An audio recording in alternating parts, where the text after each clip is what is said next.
King ಅಂತ company ಇದೆ, ಅದು US ಬೇಸ್ಡ್ ಕಂಪನಿ. ಸೊ ಅವ್ರಿಗೆ ನಮ್ ವಿಷಯ ಗೊತ್ತಾಗಿದೆ, ಅಂದ್ರೆ ನಾವು ಕರ್ನಾಟಕದಲ್ಲಿ ಕ್ಯಾಂಡಿ ಕ್ರಶ್ ಅಂತ ಒಂದು ಸಿನಿಮಾ ರೆಡಿ ಆಗ್ತಾ ಇದೆ ಅಂತ. ಅವ್ರಿಗೆ ಅದ್ ಯಾವ ರೀತಿ ವಿಷಯ ತಲುಪ್ತೋ ಗೊತ್ತಿಲ್ಲ, ನಮ್ಗೆ ಮೇಲ್ ಬಂತು. ಸೊ ಹಿಂಗೆ ನಮ್ಮ ಗೇಮ್ ಹೆಸರನ್ನ ನೀವು ಸಿನಿಮಾಗೆ ಯೂಸ್ ಮಾಡ್ಕೊಳ್ತಿದ್ದೀರಾ, ಅದು ನಮ್ಗೆ ಇಷ್ಟ ಇಲ್ಲ, ಪ್ಲೀಸ್ ಇದನ್ನ ಸ್ಟಾಪ್ ಮಾಡಿ ಅಂತ. ಸೊ ಅದನ್ನ ನಾನು ಟೀಮ್ ಜೊತೆ ಡಿಸ್ಕಸ್ ಮಾಡಿದೆ. ಸೊ ಅದನ್ನ ಮುದ್ದು ರಾಕ್ಷಸಿ ಅಂತ ಚೇಂಜ್ ಮಾಡಿ. ಆಗತ್ತೆ ಖಂಡಿತ.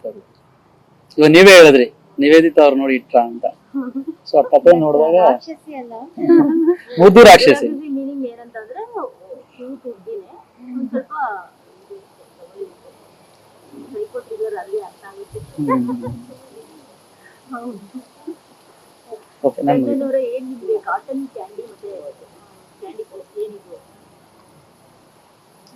ಇಲ್ಲ, ಕಾಟನ್ ಕ್ಯಾಂಡಿ ನಾನು ಮುಂಚೆನೆ ಟೈಟಲ್ ಇಟ್ಟಿದ್ದೆ. ಈಗ ನಾನು ಕಾಟನ್ ಕ್ಯಾಂಡಿ ಸಾಂಗ್ ಮಾಡಿದ್ದು 2024 ಮೇ ಅಲ್ಲಿ.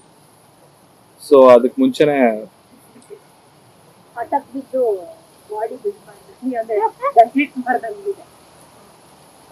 ಅಂದ್ರೆ ಲೈಫ್ ರೀಸ್ಟಾರ್ಟ್ ಮಾಡ್ಬೇಕು ಅನ್ಸ್ತು. ಸೊ ಹಾಗಾಗಿ ಒಂದು ಗೋಲ್ ಸೆಟ್ ಮಾಡ್ಕೊಂಡಿದೀನಿ, ನೆಕ್ಸ್ಟ್ ಫ್ಯೂಚರ್ ಅಲ್ಲಿ ಇನ್ನೂ ಏನೇನೋ ಮಾಡ್ಬೇಕು ಅಂತ. ಸೊ ಅದಕ್ಕೆ ಹಾರ್ಡ್ ವರ್ಕ್ ಈಗಿಂದ ಸ್ಟಾರ್ಟ್ ಆಗಿದೆ.